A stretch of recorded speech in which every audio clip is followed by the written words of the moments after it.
So here we are, still in round 5, and we've got a couple of our champs. Some might say chumps, but we like to call them champs.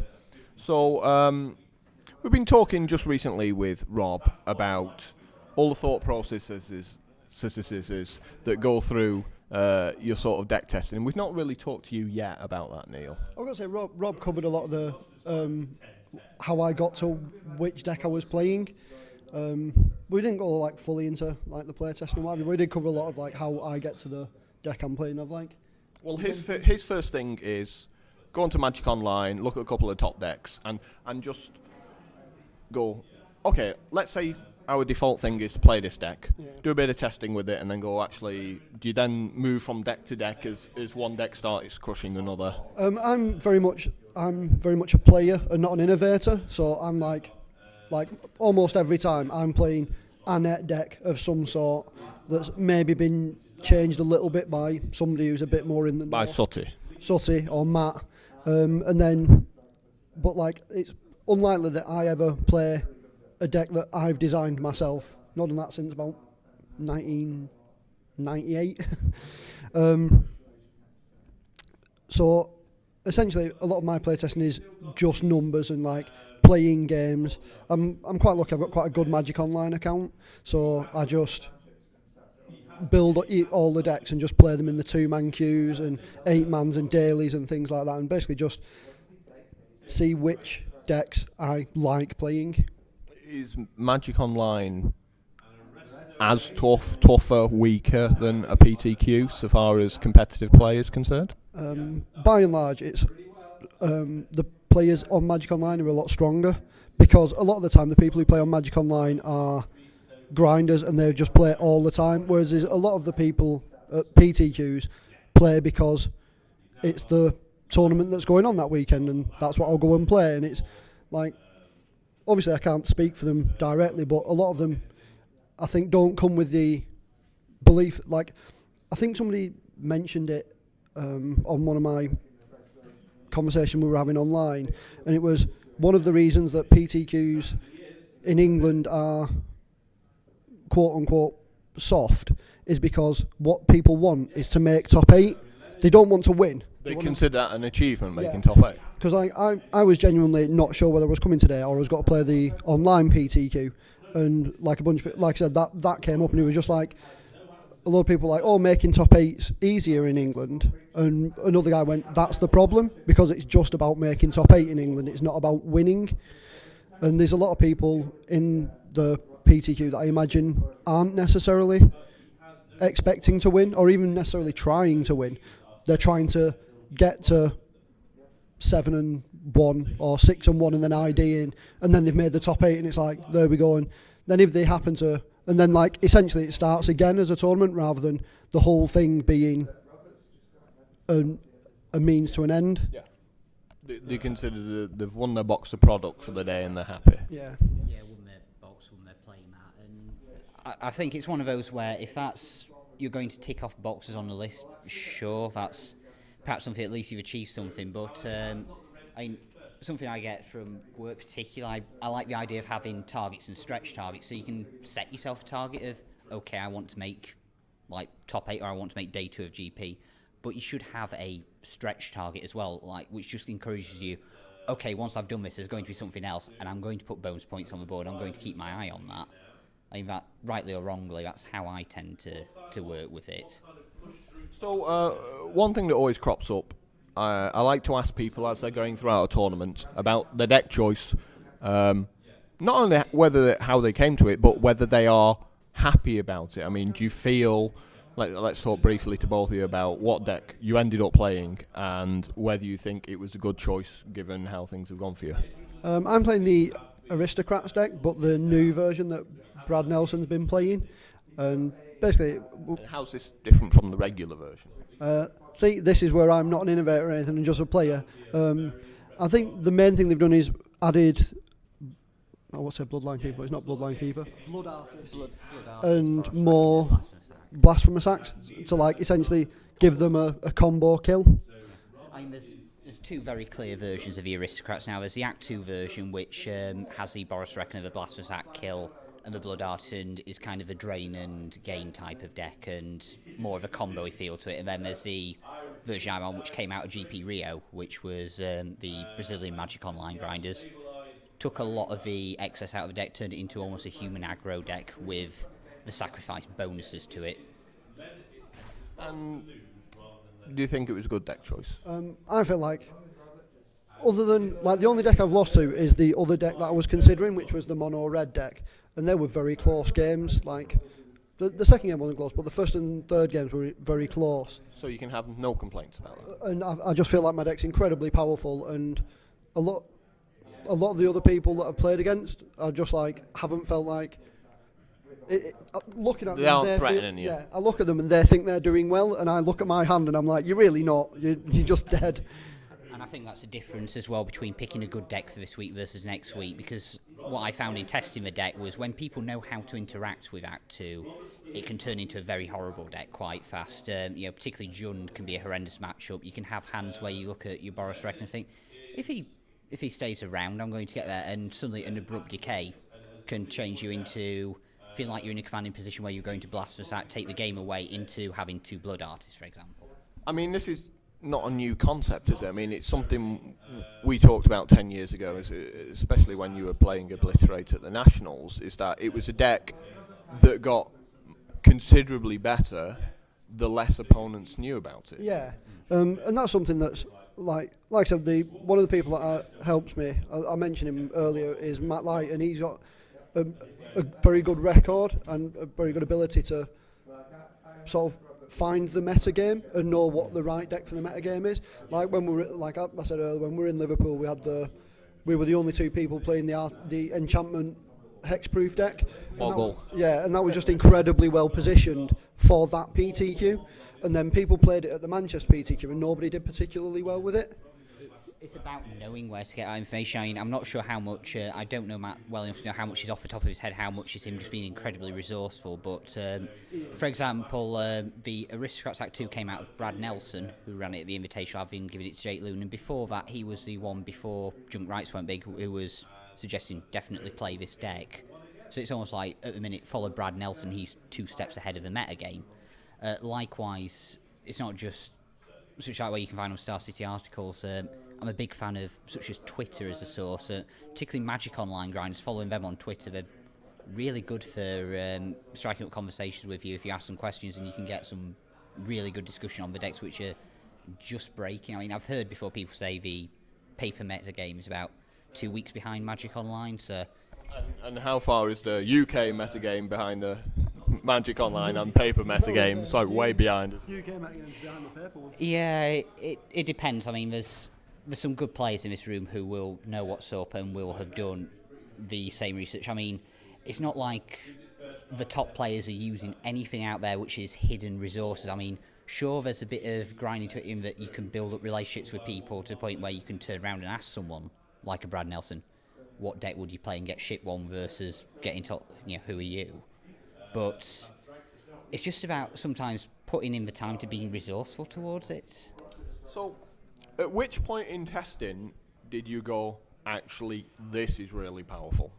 Mine was really late. Like I only decided to play this last night. I was on the Blitz deck up until like essentially last night, and then we played it a bit. We played the Aristocrats deck a bit more and more, and it was just like it doesn't have the ridiculous champion Burning Tree Emissary, Lightning Mauler 7, or look, unless you've got your God Hand Answer, you're just dead. Like it doesn't really have that, at least not as quick. But it does have a lot more playing, a lot more resilience to a lot of other things. Now, Rob actually moved to one side in Mystery quite quickly in testing. So he didn't mind admitting, actually, it was probably an oversight, a bit of an overlook on his part. Yeah. How do you avoid making those kind of oversights, do you think, when you're doing testing? Because it's very easy to get to just get a couple of bad draws and go, oh, this is terrible, right? I think you just got to be open-minded, and I mean, I'm very willing to use other people's data as well, which it kind of gives you a clue, because you can only physically put in so many hours, especially if you've got a job, you've got other commitments. seeing what other people are picking out can give you a clue. I mean, if you see people moving towards stuff in enough numbers, even if you picked up that and had a bit of an experience, you can go, okay, they must be seeing something there. What is it that they're seeing? And trying to think about it, you can like move with the people then on it and say, okay, I'll devote more time to that, versus if you picked up something because it's a pet deck and found that it was terrible and you keep going with it, you really could be just wasting your time on it. Yeah.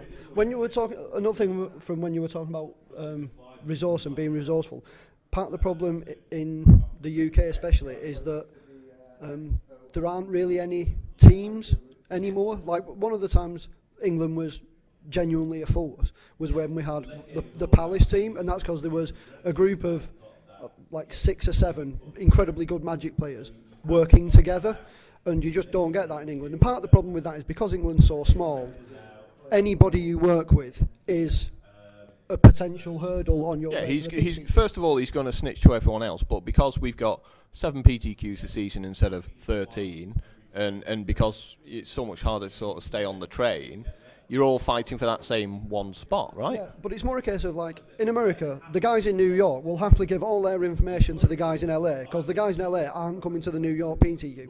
Whereas if I give my information to the guy in London, he's coming to the Sheffield PTQ. It's like, maybe if you're in London and you give it to the guy in Scotland, you might not see each other, but still, it's like, it's not that far. I think it just encourages smaller groups is the only setup which really sort of works out, having like 3 or 4 of you who are in the same area who are going to commit to time, because the chance of you running into each other is slim. But then you suffer from, as soon as one of you can't make an event, do they want to test? Do you lose a quarter, a third of your playtest group because someone's just not feeling it right then? You're basically saying you need friends who are really good at Magic but don't like playing Magic. Well, no, it's not that. You need to accept that there are other people who are going to, like, it benefits everybody as a whole that everybody plays together. Because, like, as you were saying about having a small group, the problem with the small group is, like, no offence to anybody in anybody's group, is like, I've got a small group in Beeston, and there's like 2 of us that are... You end up leaning on one person too much, don't you? There's 2 of us that are like far superior to the rest, and like then there's like another couple that are like even further ahead of the others, and then it's like, essentially, when you're testing, you sort of ignore what these 2 people at the bottom are doing anyway, because they go, oh, this matchup's hideously one-sided, and then you get the deck and you play against them and you go, well, why am I 5-0 up then? And it's because they were just not thinking about the matchup correctly. So what you need to do is find... Bin the bad players, just boot them out, be brutal, say, I know you're a friend, but you're crap. It's not just that, it's be willing to play test with the good players from on the other side of the country and just go, like, me and Rob have spoke a bunch of times about Magic and stuff, and it's like, I've got no problem with going, oh, this is what I'm playing, this is what I think is good, there we go. And it's like, I could easily play Rob, and Rob could be like, oh, well, I'm going to play this, because it's all equally well placed in the metagame, and it's got a good matchup against what Neil's playing, and it's like, that's just one of those things. And it's just being willing to accept that and have better knowledge and data overall, and having a few more obstacles rather than just going, oh no, I don't want to tell you what I'm doing, because then you'll be able to work against it. It's almost like the hate drafting dilemma of how much do I want to cripple other people versus how much do I want to bring myself up. And generally there's more benefit from, to give Neil's example there, the chance of him running into Rob today, so long as they stick to the same record, will get smaller, but it's still probably more likely that you get more out of sharing information. And certainly if it's not just about today either, it's about events going forward. The hate draft analogy is really good, actually, because like, people always go, oh, I didn't want to play against that card and I took it, and it's like, anybody who's actually done anything, looked into hate drafting and stuff, you just end up with a worse deck and less likely to win. So you're just much better just going, I'll take the card from my deck, you can have your powerful card, I'm more likely to win by having this card than if I take this card and make you less likely to win. And that's a really good... And it used to be with the Palace that when 7 of them showed up, one of them was always win. Yeah, and they're like, whenever they turned up, you knew they'd have a good deck, you knew they'd play it well, and it just showed the benefits of actually like bothering to have a team. So, like I said, we've had 5 rounds. You're both 1 and 4 at this point, no? Nearly. The other way, I'm that, but with a bout face, so I'm 4-1. Yeah, 4-1 as well. So, with both being 4-1, obviously, you got your sort of your one life left, I suppose. You got half a life left. You got half a life. Yeah. Can't lose. That's enough. And what are you looking? Obviously, you're looking to win, but what are you looking to get out of the games if you don't win at this point?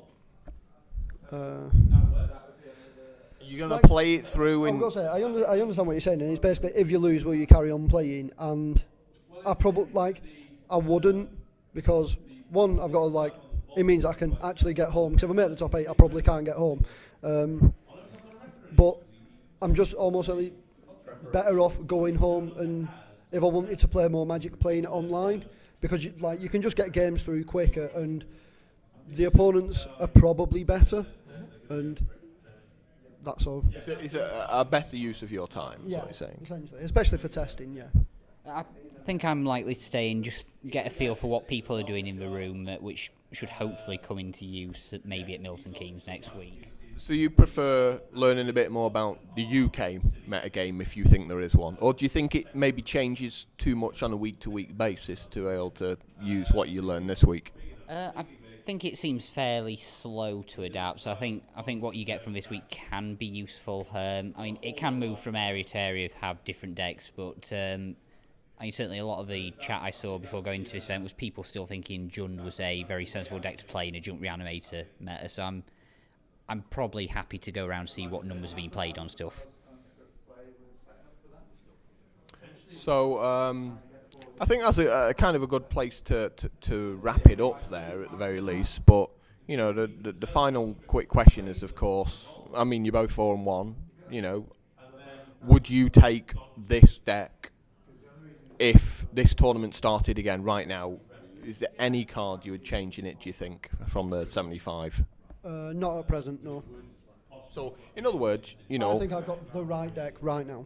So, the weeks leading up. So basically, you've been playing so much that the testing you do before you've got down to a sort of a fine art, and you're confident that now you're sort of in the right place every time tournaments come round. More often than not, yes. Yeah, more often than not. You don't think what do you think you could improve, if anything? There are times where you've got the wrong cards, like in Liverpool, we made a last-minute change, which I wasn't convinced was right, but Matt was like, "Yeah, it's the right thing to do," and it was just wrong, and that was it was something as simple as changing a basic land, and that made a massive difference. So there's definitely times where we're not 100%. How have last-minute changes been for you in the past? By and large, they're not a good idea. You're better off just sticking with the deck that you thought and not making the last-minute change. And you got about 30 seconds, so same question to you. Do you think your 75 are fine? Pretty happy with it, yes. Next week would probably play a different deck because people will adjust, but for right now, I'm happy with where it is. Okay, so hopefully we'll pick everything up after round 6, and we'll see what's what.